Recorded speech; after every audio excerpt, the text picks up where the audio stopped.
पुलवामा हमले से जुड़ी बहुत सी बातें देश में चल रही हैं और हमले के तुरंत बाद जनता में ये चर्चा थी कि पुलवामा हमला एक सरकारी साजिश है।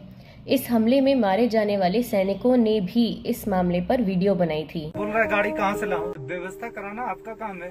ड्यूटी ले जा रहे हो, हम लोग की जिंदगी के साथ खेल रहे हो, हमारे परिवारों की जिंदगी के साथ खेल रहे हो। ड्यूटी को सुचारू रूप से चलाना आपका जिम्मेदारी है, तो आपका एडम भी कराना आपका ही जिम्मेदारी है, ना कि हमारा जिम्मेदारी है। गवर्नमेंट अगर ड्यूटी करा रही है हमको, तो हमको गाड़ी व्यवस्था देगी। वैसे हम लोग की जिंदगी के साथ जबरदस्ती खेल रहे हो। और एक गाना बहुत चल रहा था, दुश्मन की औकात नहीं ये अपनों की गद्दारी है। दुश्मन की औकात नहीं ये अपनों की गद्दारी है। देश हित में इस गंभीर विषय पर बात करना बहुत जरूरी हो गया है।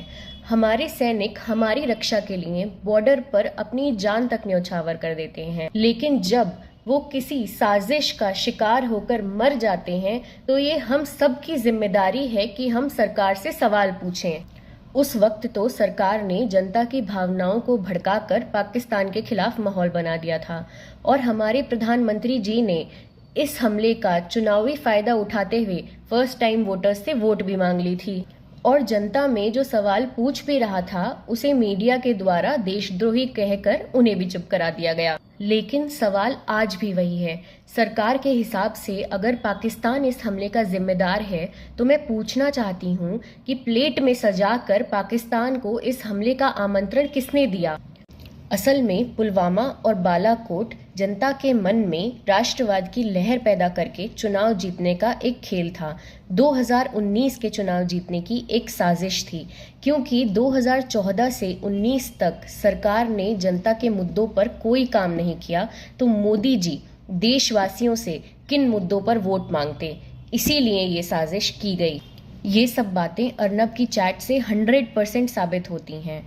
ये बताती हैं कि सब कुछ फिक्स था, बॉस कुछ बड़ा करेंगे, क्लीन स्वीप होगी चुनाव में।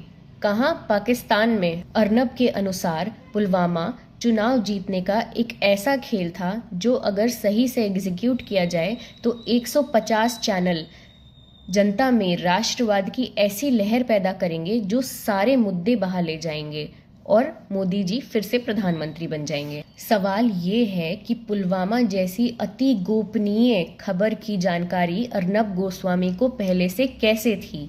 हाल ही में सत्यपाल मलिक ने पुलवामा पर सरकार की चूक के बारे में बताया था।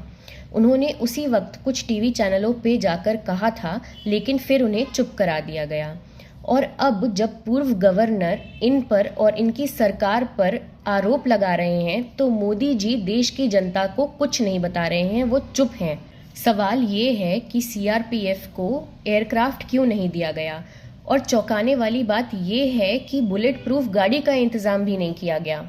खुफिया खबरों के बाद भी सुरक्षा में चूक हुई या की गई? सैनिकों की गाड़ी किस रूट से जाएगी, ये बात पुलवामा के हमलावर को कैसे पता चली? सत्यपाल मलिक को चुप रहने के लिए क्यों कहा गया? अर्नब ने जवानों की हत्या का जश्न क्यों मनाया? मीडिया द्वारा सवाल पूछने की बजाय राष्ट्रवाद का प्रचार क्यों किया गया? मोदी ने पुलवामा हमले की जांच के बजाय पुलवामा हमले पर वोट क्यों मांगे? सवाल तो बनते हैं। शहीदों के लिए सवाल पूछना क्या हमारी जिम्मेदारी नहीं है? सवाल पूछिए और शहीदों के प्रति अपना कर्तव्य निभाइए जो अपनी जान तक हमारे लिए न्यौछावर कर देते हैं। किसी माँ की कोख सूनी हो जाती है, किसी बहन का भाई खो जाता है, किसी पत्नी का सिंदूर उजड़ जाता है, इन शहीदों के बच्चे अनाथ हो जाते हैं, पूरा परिवार बर्बादी की कगार पर खड़ा हो जाता है। आज भारत माँ अपनी बच्चों की मौत पर सिसक रही है।